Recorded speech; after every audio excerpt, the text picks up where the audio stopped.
제가 강의를 마치면 따로 집에 가서 여러분이 공인모 게시판 글을 같이 공유를 하고 있으면서 소통이 잘 되고 있어요. 게시판 글을 보게 되면 가끔씩 수업 중에 실무 얘기를 하는 게 군데군데 도움이 된다고 하시더라고요. 오늘은 또 그냥 지나갈 수는 없고, 실무 여러분들이 하시면 주로 이제 공인중개사니까 중개활동이죠. 특히 여러분들이 민감한 중개수수료, 지지난달이죠. 10월달부터 주거용에 한해서는 대개 요율표가 거의 한 반으로 깎였잖아요. 그래서 대개 이제 아파트나 주거용이면 수수료가 한 반으로 깎여니까 먹거리가 떨어졌다. 대신에 주거용 빼고 토지나 상가는 그대로입니다. 0.9% 같아요. 어쨌건 토지 상가라면 이제 보통 수수료가 0.9%잖아요.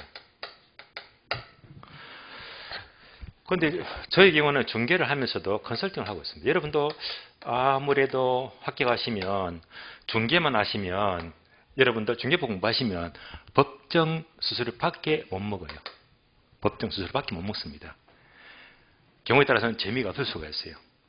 그런데 경우에 따라서는 이보다 더 받게 되면 자기전 날아갑니다. 아시겠어요? 시급하는 거예요. 그러니까 절대 초과 수수료는 이겁니다. 절대 안 돼요. 그럼 이때 초과를 어떻게 하느냐? 초과해서 받기 위해서는 이렇게 넘어가는 거예요. 컨설팅으로. 그래서 만약 힘들게 중개해가지고 수수료 3% 주세요. 이럴 수도 있거든요. 3%. 그러면 3% 이거 초과하게 되면 걸리는 거거든요. 불법이에요. 불법. 그런데 이때는 초과해서 받는 경우는 이렇게 받았을 적에는 0.9%까지는 여러분이 그대로 쓰면 돼요. 중개상 확인서면 쓰고 게다가 거래 신고하고 법적으로 이건 딱 지키면 돼요. 남는 거는 컨설팅 계약 쓰면 되거든요. 남는 거는. 그럼 문제가 없대 말입니다. 문제가 없어요.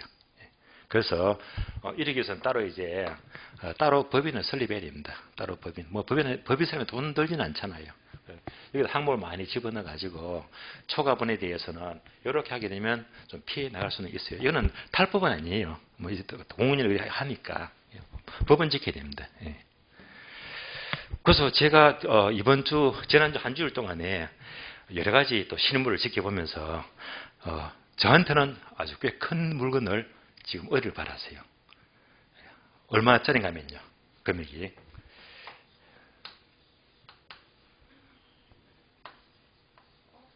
1,800억입니다. 그죠? 근데 수수료는 3%에 3%. 54억이 나와요. 그래서 일단 두 군데 서울 쪽에 의뢰했고 또 지방에 또 의뢰해가지고 진행하고 있는데 이런 큰 것들이 잘 되지는 않습니다. 워낙 크다 보니까 이런 것들을 핸들링 하려면 웬만한 큰 기업체 아니고는 어렵거든요. 아니면 돈이 엄청 많은 어마어마한 이런 개인이거나. 그래서 뭐 서울로 치면 뭐 남대문 시장, 동대문 시장, 부산은 자갈치 시장 뭐 있잖아요. 대구 쪽에는 또 가장 큰 시장이 있어요. 그까지는 아직 진행이기 때문에 말씀 못 드리겠는데, 그래서 토지가 6,700평입니다. 가격은 되게 평당 한 3천만 원 좀 못 되니까. 그래서 대충 뭐 한 2천 몇 평만 하게 되면 이쯤 나오거든요.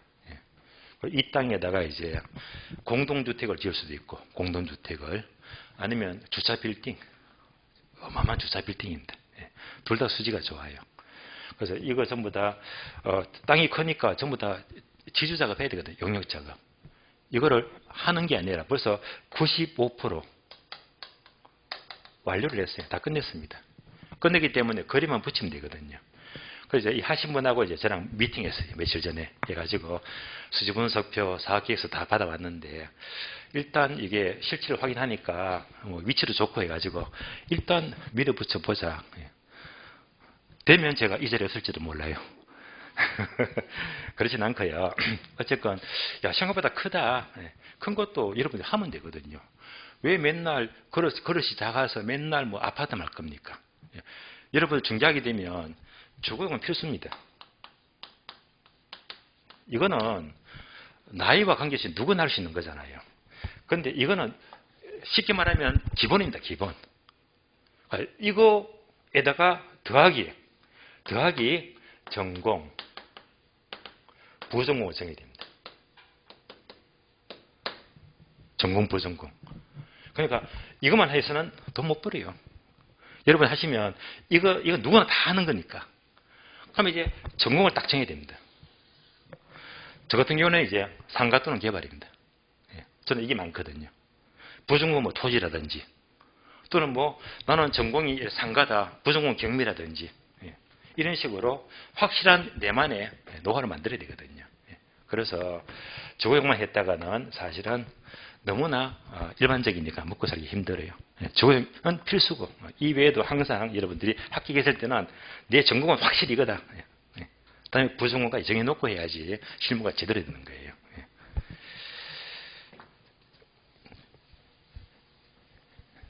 그러니까 경우에 따라서는 이제 수수료 욕심내야 됩니다. 초과하더라도 컨설팅으로 계약서 끊어주게 되면 문제가 없거든요. 참고를 하시고요. 자, 교재 252페이지 보겠습니다. 252페이지. 자, 부동산 문제입니다. 최근에는 출제가 약하다고 했어요.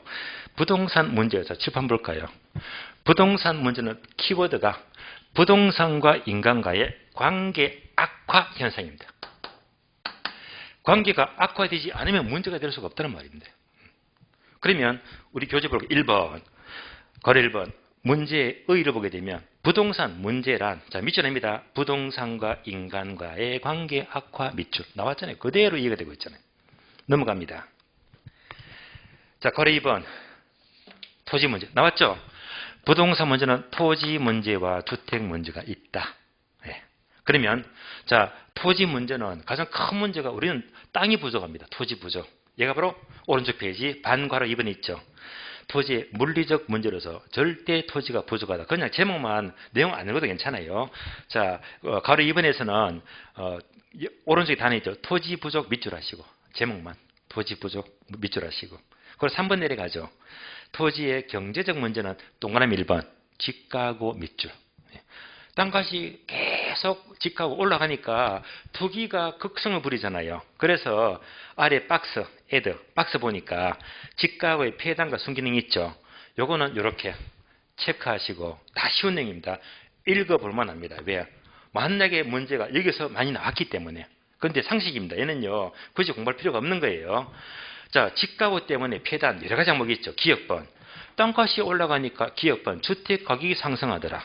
니은번, 땅값이 비싸니까 택지 취득이 어려워진다. 땅값이 상승하니까 디귿번, 공공용지 확보가 어려워집니다. 리얼번, 집가구 때문에 물가 또는 산업의 원가 상승 이유가 되고요. 비업번, 투기를 조장시킨다. C업번, 불평등이 심화된다. 다 할 수 있는 내용이잖아요. 이런 부분들이 초창기는 출제가 많이 되었거든요. 참고로 보시면 됩니다. 다음 페이지요. 동그라미 2번. 토지 이용의 비효율성. 단어 나왔죠? 비효율적입니다. 그 다음에 4번. 3번입니까? 분배의 부적정. 자, 동그라미 3번 보게 되면 분배의 부적정성인데 얘가 바로 요겁니다. 소유 변중 적어주면 돼요. 우리나라는 특히 땅 가진 자, 못 가진 자 너무 부익부, 빈익분 차이가 심하잖아요. 그래서 바로 소유가 변중이 되기 때문입니다. 분배의 부적정입니다. 그러면 다시 여기다가 화살표 합니다. 메모하시면 돼요. 여기다가 단어를 한 3개를 적어주세요. 3개를요. 처음에 로렌츠 곡선입니다. 다음에 진위계수 적어주고요. 다음에 10분위 분배율 적어주고요. 10분위 분배율입니다. 이렇게 연결하셔야 돼요. 자, 다시 설명을 드리겠습니다. 특히 분배가 부적정하되 땅 가진 자, 땅 못 가진 자 너무 편중이 되었잖아요. 분배가 왜곡됐습니다. 그 왜곡된 정도를 측정하는 게 요 3가지가 있더라. 3가지가. 요 3가지는요. 오늘만 설명합니다. 한번 듣고 이해하시면 돼요. 중요한 건 아니지만 일단 책에 나오니까 설명을 드리겠습니다. 그러면 분배의 부조정을 평가하는 이 세 가지가 뭐냐? 여기에 대한 설명이 우리 교재는요. 두 장을 넘겨줘요. 두 장. 258페이지입니다. 자, 258페이지 보니까 괄호 4번 분배가 부적정하다 해서 소득 분배의 측정 수단이 1번 10분위 분배율, 오른쪽 페이지 괄호 2번 로렌츠 곡선, 괄호 3번 진위계수 나왔잖아요. 그러니까 이 세 가지 단어가 소유가 편중이 됐기 때문에 분배가 왜곡되었다. 이렇게 연결하셔야 됩니다. 지금부터 이 세 가지는요. 결론부터 말씀드립니다. 중요한 건 아니에요. 혹시나 모의고사 보다가 이건 틀렸다 해도 하등에 여러분들이 상심할 필요가 없습니다. 한번 듣고 이해하시고 끝 넘어가는 겁니다. 오늘만 설명드릴 거예요. 오늘만. 그러면 먼저 자 로렌츠 곡선부터 먼저 봅니다. 259페이지죠. 로렌츠 곡선. 로렌츠 곡선은 박스에 있죠. 그림. 요것만 제 설명 따라오시고 밑에 설명 있잖아요. 요거 X하고 보지 마세요. 시간 낭비예요. 그래서 제 설명만 이해하시면 돼요. 지금부터 그림 그대로 옮겨서 설명을 드릴게요. 자, 로렌츠 곡선입니다.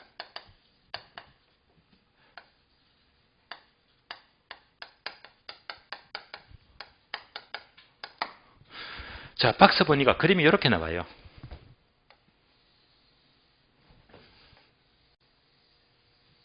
이렇게 나와 있잖아요. 이걸 잘 보시면 세로축은 소득입니다. 가로축은 인구입니다. 그러면 이 그림 보시면서 이때 소득과 인구는요. 한 개인이 아니고 개인, 한 나라 전체를 말해요. 한 국가 전체 인구입니다. 전체. 그러면 이때 로렌츠 곡선이 이렇게 대각선입니다. 이렇게 나와 있잖아요. 이 로렌츠 대각선 얘가 뭘 의미하느냐만 이해하시면 돼요. 자, 그러면 잘 따라오세요. 우리나라 전체 인구의 10%입니다. 10% 인구가 10% 소득을 갖고 있대요. 20% 인구가 20% 소득을 갖고 있대요. 30% 인구가 30% 소득을 갖고 있대요. 그래서 무슨 말이죠? 누구나 소득을 똑같이 갖고 있다. 얘가 바로 완전 평등선입니다.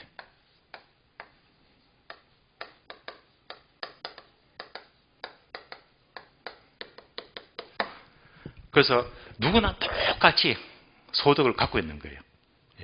가장 평등한 사회입니다. 이런 나라는 결코 존재할 수가 없잖아요. 그래서 대각선님이 아시겠죠? 누구나 똑같이 재산을 갖고 있대요. 다음에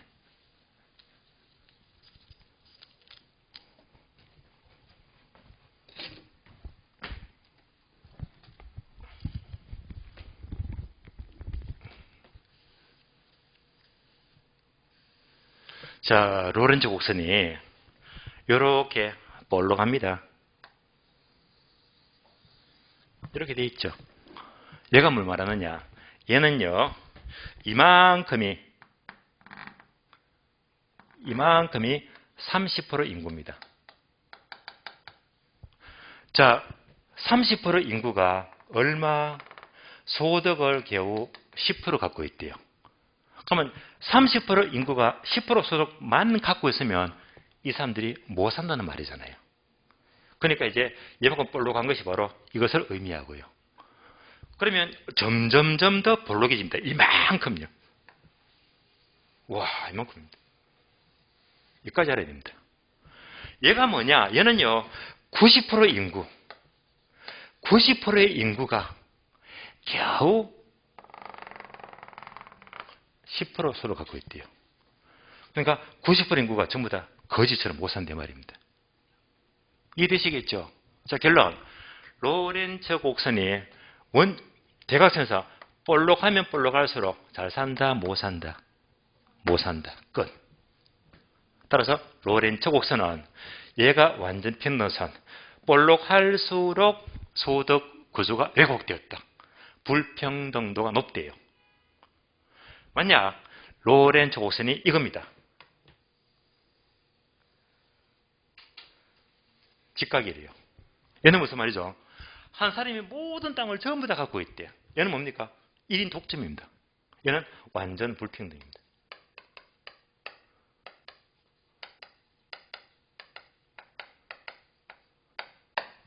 끝났습니다. 정리합니다. 그러니까 그림 이제 무시하고 결론. 로렌츠 곡선은 대각선에서 멀수록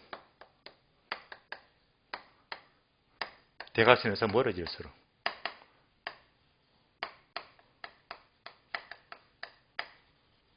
불평등하다. 끝.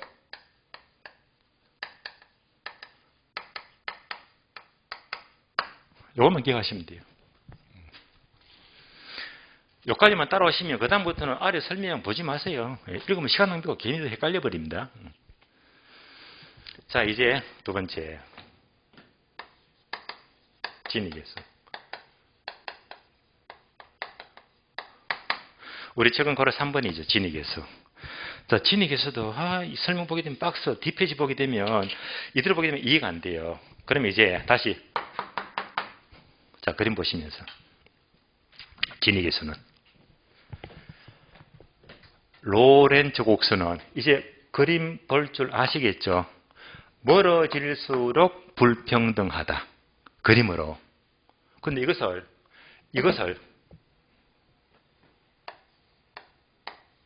수치화시키자. 이 그림을 숫자로 표현한 것이 진익에서가 돼요. 진익에서. 진익에서를 G자라고 부를게요. 진익에서. 자, 이 상태면 되게 불평등하잖아요.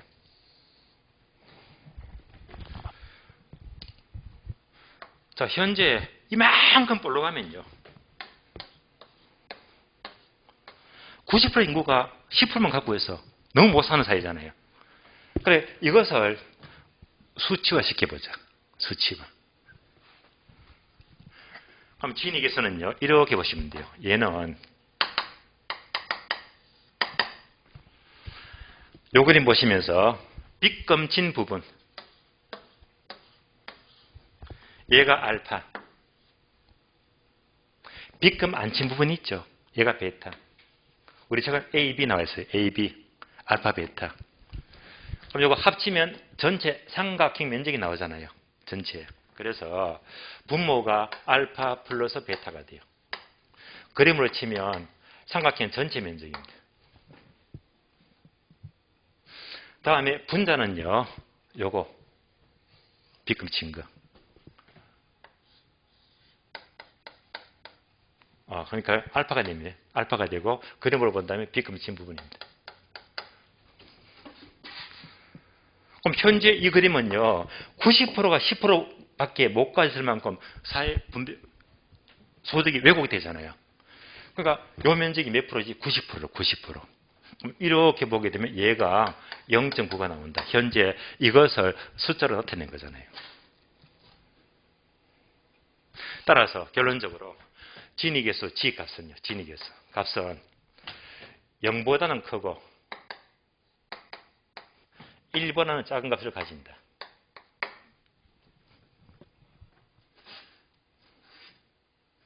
만약 진에서 0이다 하게 되면요. 0이다. 0이다. 그러면 분모가 전체 면적이잖아요. 전체 면적. 얘는 전체 면적인데 분자값은 빗금 친 게 하나도 없잖아요. 완전 평등선이기 때문에. 면적이 없잖아요. 그러니까 0이 되는 거예요. 완전 평등.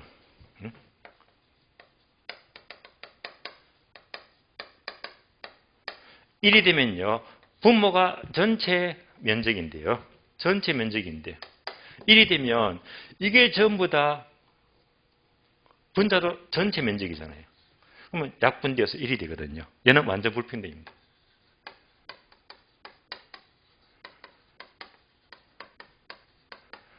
따라서 결론적으로 진익에서 가서 0과 1의 사이 값을 가지는데 작아질수록 평등한 사회가 되고 1에 가까울수록 커질수록 불평등한 사회가 되는 거예요.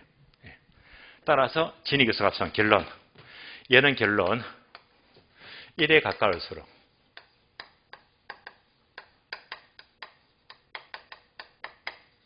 다른 말로 클수록 불평등하다.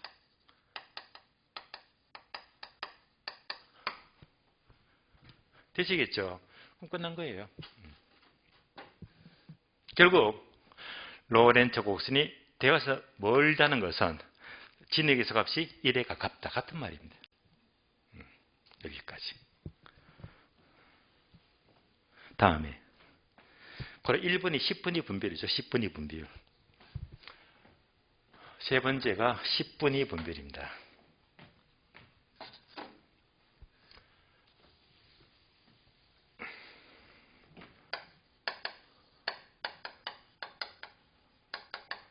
얘 말이 어려워요.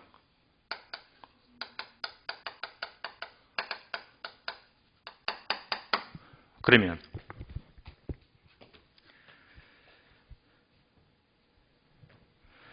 자, 우리 교재는 258페이지죠. 거래 1번 보게 되면 10분위 분별 하면서 네모가 2개 나오잖아요. 이대로 보게 되면 아무리 봐도 이해가 안 돼요.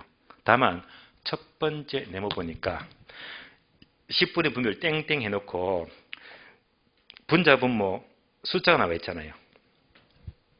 나와 있어요. 그럼 얘는 뭐냐면 이렇게 보시면 돼요. 분모가 상위 20%, 다음에 분자가 하위 40%입니다. 이거 옮겨서 볼게요.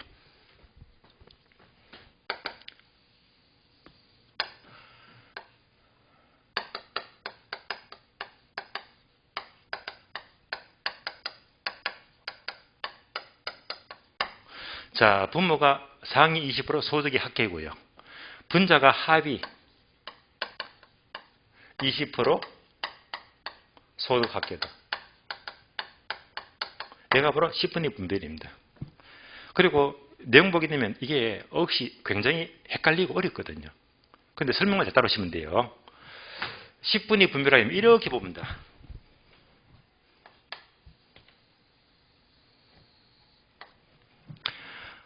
자, 소득을 10분위 10% 단위로 보시면 돼요. 우리나라 전체 소득을 자, 이때부터 상위층 10%, 20%, 30%, 40, 50, 60, 70, 80, 90, 100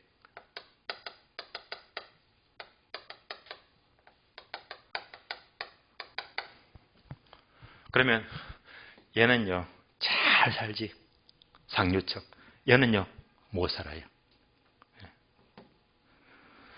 그러면 상위 20%죠. 이만큼. 이 사람 소득을 다 합한 것이 분모가 돼요. 그럼 분자는 거꾸로 이거 하위 40%죠. 40%. 하위 40%. 거꾸로 40%. 거꾸로 40%. 이거 다 합친 것이 분자로 올라갑니다. 그러면 이거 보시면서 여러분 한번 생각해 보세요. 현재 나의 소득 구조는 어디쯤 들어갈까요? 아마 여기는 1%잖아요. 예를 들면 삼성의 이건희, 이재용 씨. 얘는 누굽니까? 서울역 가면 노숙자 있죠. 동관이 하나도 없잖아요. 그럼 여러분들은 어디쯤 들어갔을까요? 제가 보기에 중개 공부하시는 분들은 전부 다 하나같이 돈은 좀 갖고 계시더라고요. 전반적으로 중개 공부하시는 분들이 여기서부터 앞쪽으로 가시더라고요. 그래서 대부분 소득이 전부 다 어느 정도 갖고 있는 분들이 공부를 하시더라고요. 자, 그러면 분모가 상위층 20% 전부 다 합한 거고 분자는 못 산 사람들 40%, 거꾸로 40%를 전부 다 합한 것이다. 그러면 얘가 많을까요? 얘가 많을까요? 소득 합계가. A가 많을까요? B가 많을까요? A가 훨씬 많습니다. 실제로 이 사람들 40% 숫자만 많지 재산 다 합쳐버리면 얘들 5%도 택도 없습니다. 그럴 거예요. 그러니까 이 사람들 소득 합계가 실제로 상위층은 소득이 엄청 많잖아요. 엄청 많습니다. 하위층 다 끌고 모아본들 돈 얼마 안 돼. 얼마 안 돼요. 결국 이렇게 되면 이 값은 작아질 수밖에 없잖아요. 그래, 이런 구조가 바로 10분위 분별입니다. 그래, 결국 10분위 분별이 작다는 것은 하위층 소득을 아무리 합쳐본다고 소득이 작대 말입니다. 그래서 결국 10분위 분별은 작을수록, 약분하면 2가 되거든요. 그래서 박스 보게 되면 2가 나와 있잖아요. 그래서 얘는 작을수록 하위층 소득이 없는 거니까 작을수록 불평등합니다. 듣고 이해하시면 돼요. 완기하지 마세요. 그런데 얘는요, 희한해요. 듣고 나면 이게 큰 게 좋은 건지 작은 게 좋은 건지 돌아서는 순간 다 까먹어버립니다. 여러분 무시한 게 아니라 저도 마찬가지예요. 정리가 안 돼. 그러니까 얘는 중요한 게 아니니까 부담 갖지 마시고 이렇게 돌리시면 돼요. 예를 들어 볼게요.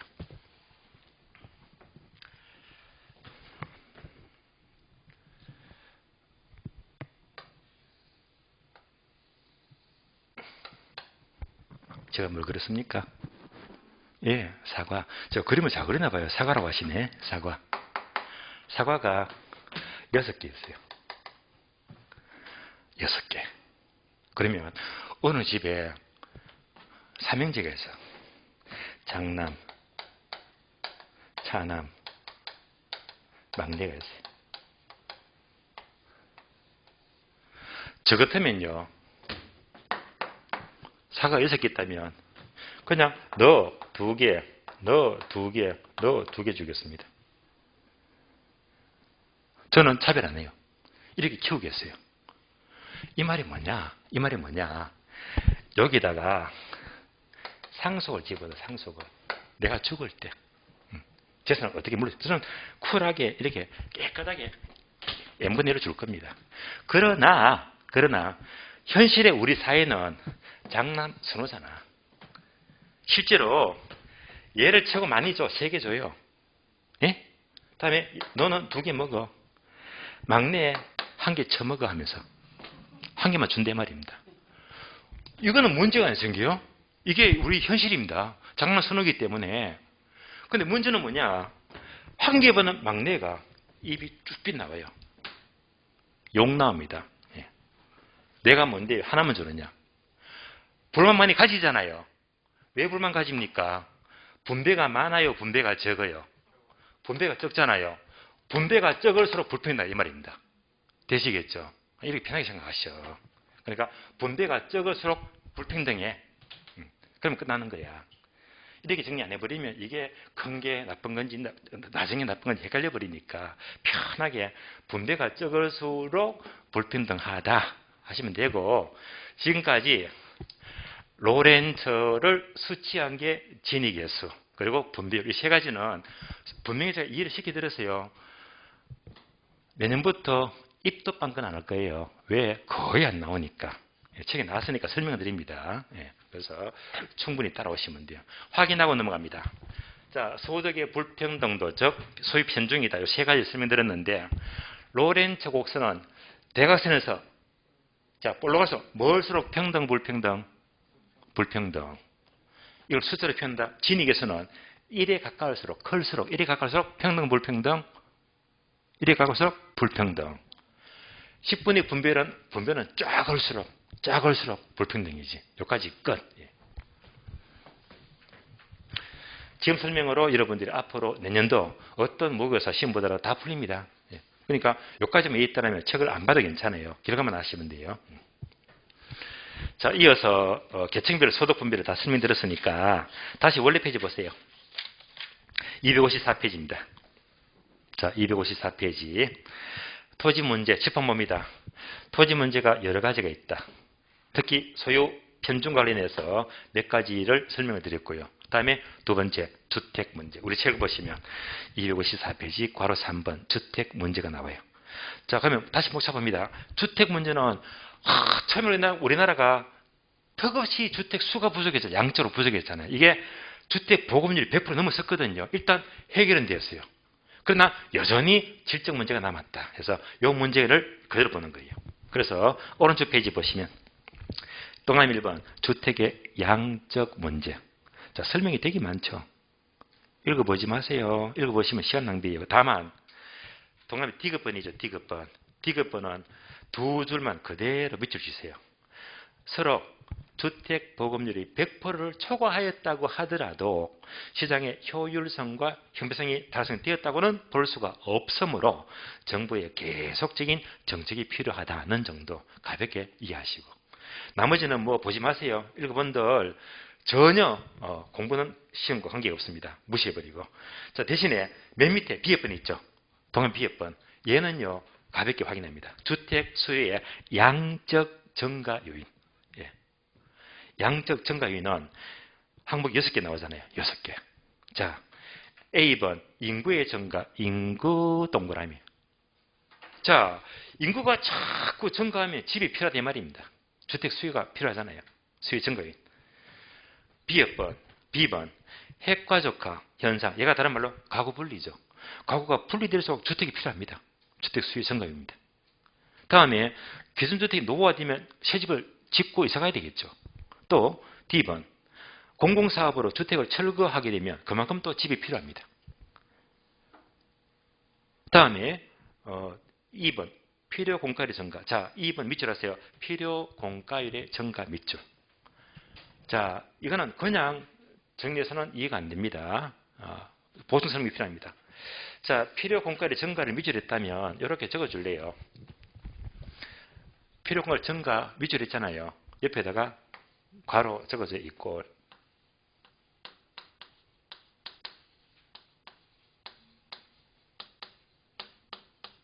이꼴 마찰적 공가라고 적어져요. 똑같은 말입니다. 필요 공가율 이꼴 마찰적 공가를 말이에요. 자, 다시 땡땡 해가지고 땡땡. 자, 이사철 적어준다. 이사철. 설명드리겠습니다. 필요 공가율이 뭐냐? 어느 주택이세요? 자, 내가 이 집에서 살다가 이사 갑니다. 이사 가요. 이사 가보셨죠? 그러면 이사 가게 되면 다른 세대가 이사해서 들어올 때까지는 일시적으로 빈집이 된다 맞잖아요. 이사 간다 들어올 때까지 얘가 빈집이 되죠. 얘가 바로 마찰적 공가예요. 얘가 바로 일시로 빈집이 되고 있잖아요. 이사 간다 들어올 때까지 잠시 빈집이 되는 거. 얘가 바로 필요 공가입니다. 그래서 얘는 반드시 있습니다. 이사 가니까 들어온다 사이에 빈집이 생기잖아요. 얘가 꼭 필요한 공가예요. 필요한 공가 또는 마찰적 공가. 그럼 이게 외국에는요, 선진국에서는 보통 3%인 거예요. 3%. 그러니까 되게 선진국에서는 3%가 이사 가니까 이런 빈집 현상이 생기더라 이 말입니다. 필요 공가가. 만약 필요 공가가 3%에서 5%로 커졌다는 것은 이사를 많이 가는 거예요, 적게 가는 거예요? 많이 가는 거잖아요. 그러니까 필요 공가율이 증가되는 만큼 뭐 양적 주택 수요가 증가한다는 말입니다. 그래서 자, 이 단어는 중량은 아닌데 모의고사 보시면 이렇게 나와. 필요 공가율이 감소하면 틀린 말이야. 바꿔서 묻잖아요. 따라서 필요 공가율 증가가 바로 양적 수요 증가가 된다는 말이고, F번 결혼이 늘어나고 이혼이 늘어나는 만큼 집이 필요합니다. 이런 것들이 모두가 주택 수요 양적 증가 요인입니다. 근데 주로 양적 증가는 대체적으로 인구와 관계된다. 인구가 증가하니까 양적으로 수요가 증가하더라. 이렇게 넘어갑니다. 다음 페이지. 자, 다음 페이지 보시면 자, 애드 박스 주택 보급률 공가율 표 나오잖아요. 좀 귀찮죠, 그죠? 예, 분자 보면 자꾸 하면 귀찮잖아. 이런 것들은 기분 좋게 요거요. X 하세요. 예. 보지 마세요. 언제까지? 언제까지? 평생. 예. 평생 보지 마. 평생 시면 나올 거니까 무시해버리고. 다음에 2번요. 주택의 질적 문제. 자, 나왔죠? 양적 문제가 해결되고 나니까, 자, 예를 들어서 어떤 집에서 겨우 돈 벌어가지고 10평대 내 집 마련했네. 예. 얼마나 행복합니까? 돈 자꾸 벌게 되면 이걸 만족 못 하잖아요. 20평대, 더 큰 집, 30평대, 더 큰 집을 선호하잖아. 얘가 뭡니까? 질적 문제가 돼요. 그러면 이런 이유가 뭐지? 한마디로 소득이 늘어나니까 소득이. 그러니까 질적 문제는 주로 소득과 관계된 소득. 그래서 이제 그 기억, 니은, 디귿번 있죠? 기억, 니은번은 읽지 마시고 넘어가세요. 읽으면 시간 낭비예요. 디귿번. 질적 수요 증가는 A번 주민의 소득과 생활 순위 향상이다. 소득 동그라미. 소득이 늘어나니까 생활이 좋아지고 큰 집이 필요하잖아요. 다음에 뭐 C번 건축 자재가 새로 개발된다. 뭐 2번 금융이 활성화된다. 집 사기 좋잖아요. 뭐 이렇게 연결하시면 돼요. 다음에 오른쪽 페이지. 자, 17네모 add 1번 주택 공급은 직 있죠. 적시성, 정량성, 적지성, 적법성, 간소성. 그냥 사정없이 X 해버렸어요. 항목 많다고 야 중량 값다 하지 마시고 한 번도 안 나와서 버리세요. 버리시고 시간 절약합니다. 이렇게 버리는 시간에 민법 공부하시면 돼요. 2번 최저 주거 기준과 주택 임차리 보조 주거 급여. 2번 제목만 밑줄. 제목만 밑줄. 자, 한 번 더 확인합니다. 제목 보시면서 현재 우리나라의 주택법에는 최고 주거 기준이 있어요, 없어요? 있다. 제목 밑줄 했잖아요, 그죠? 다음에 주택 임차료 보조가 있다, 없다? 있다. 주거 급여가 있다, 없다? 있다. 이걸로 끝. 이런 게 있구나, 우리 법에서는. 있고 나시고 1번부터 9번까지 있죠. X 보지 마세요. 그냥 제목 보시면서 우리 법에서는 최고 주거 기준도 있고 주거 급여 있다고 하더라. 이걸로 끝. 3번 3번부터는 좀 알아야 됩니다. 3번 준공공임대주택. 얘는요. 첫줄 보시면 국가, 지자체 또는 지방공사 외의 임대사업자가 몇 년 이상? 10년 이상. 10년 동그라미 10년 이상.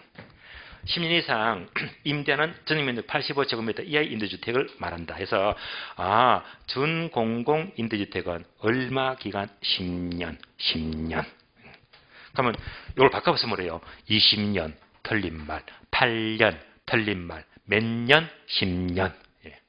숫자만 기억하시면 돼요. 다음 페이지. 4번 장기 전세주택. 이것도 자 숫자만 기억합니다.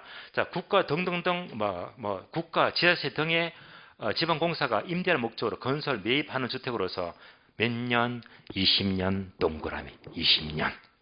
장기 전세주택 몇 년? 20년. 바꿔서 뭐래요? 10년 틀립니다. 20년. 행복주택 신혼부부 등등 읽어보시면 되고요. 그래서 자 17네모는요. 제가 시험 나올 거면 체크하세요. 주거급여, 최고 주거 수준이 인정된다 법에서. 다음에 준공공임대주택은 몇 년? 10년. 장기전세는 몇 년? 20년. 공부 끝. 그리고 넘어가는 거예요. 다음에 계층별 소득 분배에서 자 10분위 분배, 로렌츠 곡선, 진희 교수 설명 다 들었습니다. 들었으니까 패스합니다. 다음 페이지. 260페이지 네모 2번 부동산 문제 특징. 크게 네 가지입니다. 1번 악화 성량, 2번 비가역성, 3번 지속성, 4번 해결 수단 다양성. 자, 그러면 얘는요. 이렇게 보시면 돼요. 지금 부동산 문제 특징이 뭐냐? 부동산 문제는 두 가지가 있어요. 토지 문제와 주택 문제입니다. 그러면 토지건 주택이건 둘 다 공통적으로 둘 다 갖고 있는 특징.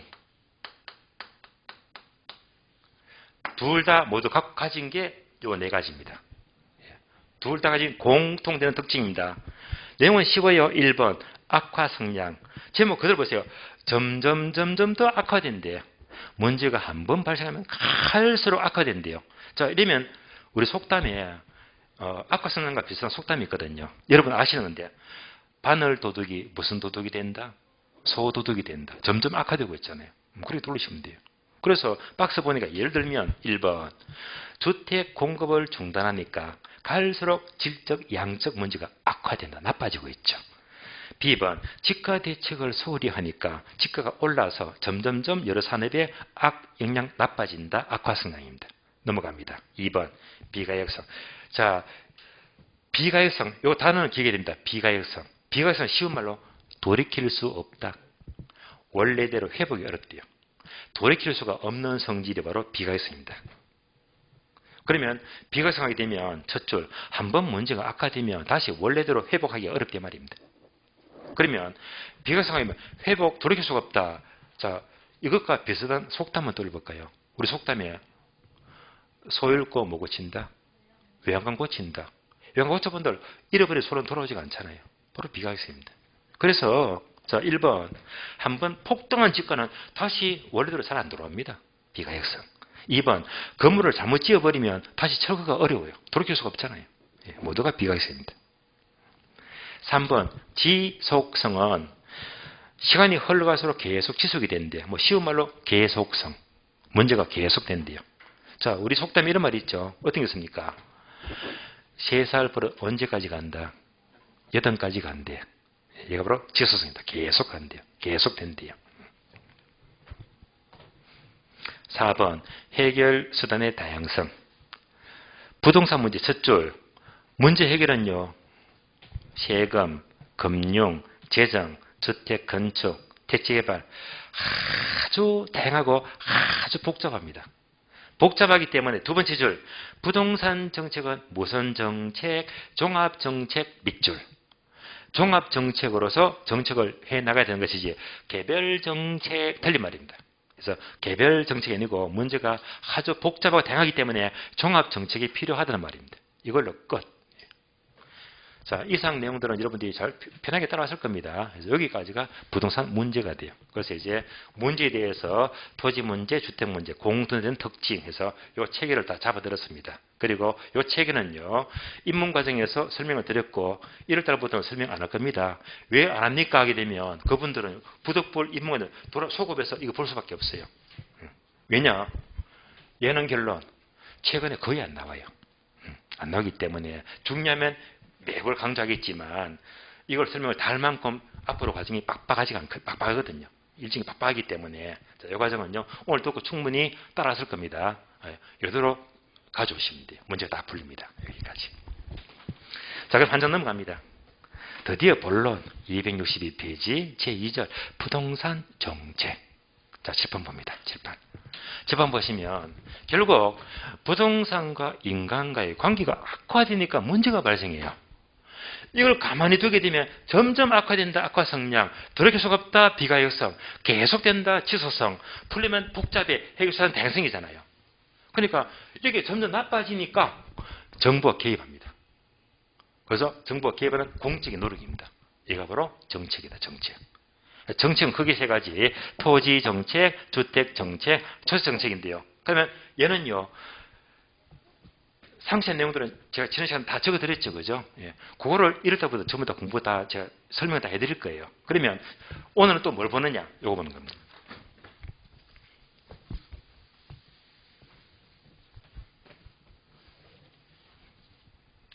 요게 필요해요.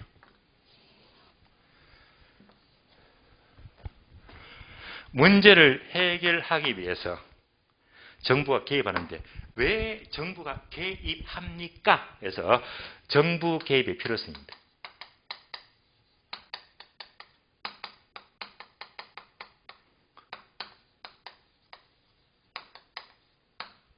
정부 개입의 필요성입니다.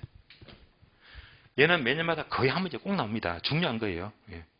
이거 집중해야 됩니다. 그래서 우리 교재 1번 정책 개념 이겁니다. 부동산 문제를 해결하기 위해서 관계를 좋게 하기 위한 것이다. 그대로 나와 있으니까 읽어보시면 되고. 그래 2번요. 그래 2번 정책의 전개 과정. 2번은요. 사정없이 X. 보지 마요. 예. 보지 마세요. 괄호 2번. 예. 필요 없습니다. 예. 원래 시험과 하등의 관계가 없다. X. 그래 3번 시장 개입의 필요성 엄청나게 출제가 되잖아요. 엄청나게. 예. 그러면 괄호 1번 정부가 시장에 개입하는 이유 칠판 볼까요? 자, 정부가 시장에 개입하는 이유. 해서 자, 책을 보니까 동그라미 1번부터 몇 번까지 5번까지 나와 있죠. 이 내용도 보시면 되겠지만 근데 정작 우리는 시험에 강해져야 돼요. 시험에. 그래서 자, 여러분 책에다가 메모하세요. 괄호 1번이죠. 정부가 주택 시장에 개입하는 이유. 그 1번 목차에다가 메모합니다. 괄호 1번이죠. 반괄호 1번. 정부가 시장에 개입하는 이유가 바로 정부의 필요성인데 거기다 두 줄만 메모하시면 돼요. 첫 번째, 정치적 기능입니다.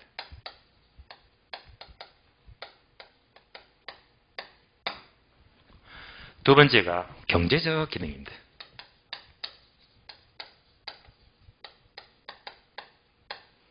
시험은 이걸 묻고 있습니다. 시험에서는.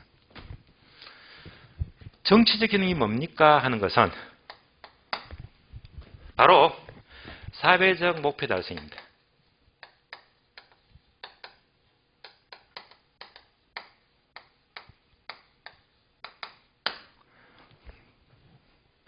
경제적 기능은 뭡니까?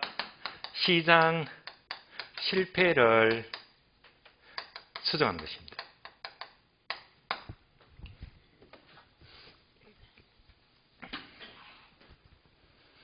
그러면 다시 연결합니다. 예를 들어보자. 예를 들면 정부가 집이 없는 서민들에게 공공임대주택을 지어서 공급합니다.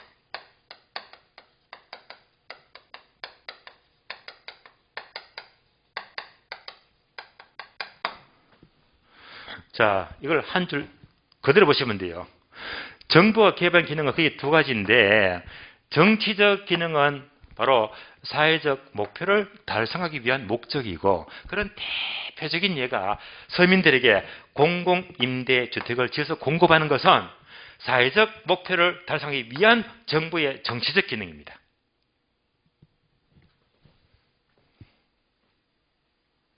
반면에 경제적 기능은 자, 바로 시장 실패를 수정하기 위해서 정부가 개입하는데 이때 시장 실패의 종류가 되게 많습니다. 6가지가 돼요. 그 중에 대표적인 예가 바로 외부 효과 제거 문제다.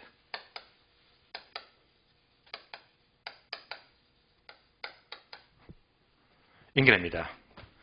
정부가 외부 효과를 제거하는 것은 시장 실패를 수정하기 위한 경제적 기능에 속한다. 이런 이유 때문에 정부가 개입하는 겁니다. 자, 이 두 줄이 여러분이 아셔야 될 문장입니다. 그래서 기본서 내용에다가 이것만 첨부하시면 돼요. 이래야지 시험이 강해지니까. 다시 연습. 우리 시험은 이렇게 묻습니다. 이 문장은 출제가 되었고 바꿔서 뭐래요? 자, 연습합니다. 공공임대주택을 공급하는 것은 시장 실패 수정하기 위한 틀렸지. 바꿔서 묻잖아요. 다시 공공임대주택 공급은 사회적 목표를 달성하기 위한 정부의 경제적 기능에 속한다. X 틀렸지. 하나만 다 바꿔서 뭐래요? 아시겠죠? 다음에 외부 효과를 제거하는 것은 시장 실패를 수정하기 위한 바로 경제적 기능에 속한다. 바꾸니까 틀린 말입니다. 그래서 요 문장을요 한 개만 싹 바꿔서 묻는 거야. 그것만 찾으시면 돼요. 이런 부분들이 출제가 여러 번 된 적이 있습니다. 그래서 자, 바로 1번 내용에서 정부가 주택시장에 개입하는 이유는 항목 5개보다 요 두 가지가 더 중요하다는 말입니다.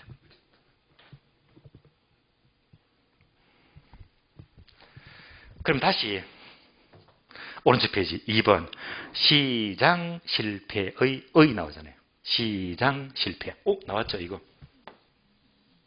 얘가 딱 나오는 순간 이제 감 잡히잖아요. 아, 얘는 정치적 기능은 틀린 말이고 무슨 기능? 경제적 기능이다 라고 보시면 돼요.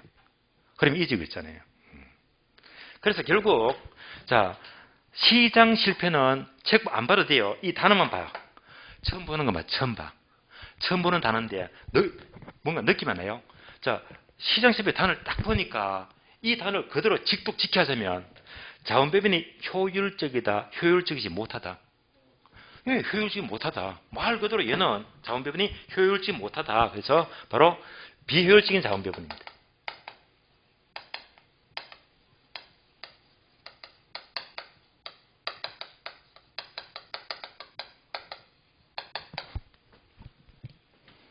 그러니까 이 단어는요, 우리 시험에 자주 나와도 그냥 책 안 봐도 이 단어 그대로 이렇게 연결하시면 돼요. 자원 배분이 왜곡돼도 효율적이지 못하대요.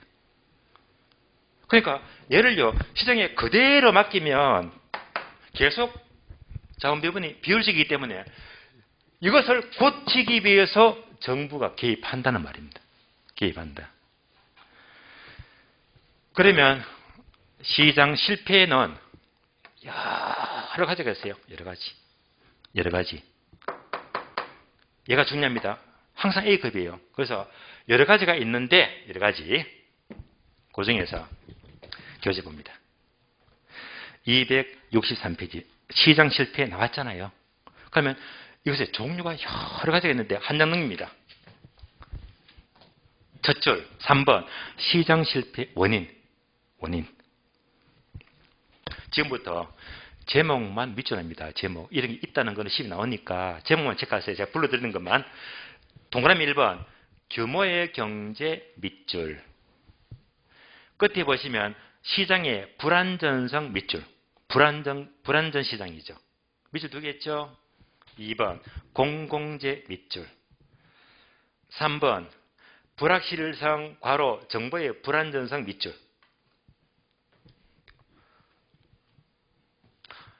3번은 다 밑줄 하시고 불확실성 똑같은 말로 정보의 불안전 또는 정보의 비대칭성 다 똑같은 말입니다. 모두 밑줄 하시고 4번 외부 효과 밑줄. 밑줄 몇 개입니까? 5개죠. 왜? 1번에서 2개였으니까. 따라서 1번에서 규모의 경제, 불안전 시장, 2번 공공재, 3번 정보의 불확실성, 4번 내부 효과. 총 단어가 5개입니다. 오지선다. 잘 나와요. 5개. 그러니까 자 외부 효과 하게 되면 시행실 때는 방금 단어 5개 체크했잖아요. 1번, 2번, 3번, 4번, 5번. 얘가 중요한데요. 이 중에서 특히 이 외부 효과 있죠. 외부 효과. 여기서 가장 중요한 단어가 외부 효과입니다. 시험 잘 나오니까. 예. 그래서 이에 대해서는 설명이 필요한데 얘는 설명 시간이 꽤 길거든요. 길어서 부득불 외부 효과에 대한 설명은 제가 다음 주에 설명을 드리고 난 다음에 얘 설명이 끝나야지 투자로 이어질 것 같습니다. 자, 오늘 수업은 여기까지 마무리 짓고요. 다음 시간에 시장 실패로서 외부 효과를 설명을 드리겠고 이거 마치면 투자 입문으로 넘어가도록 하겠습니다. 자, 오늘은 여기까지만 하겠습니다. 자, 수고 많습니다.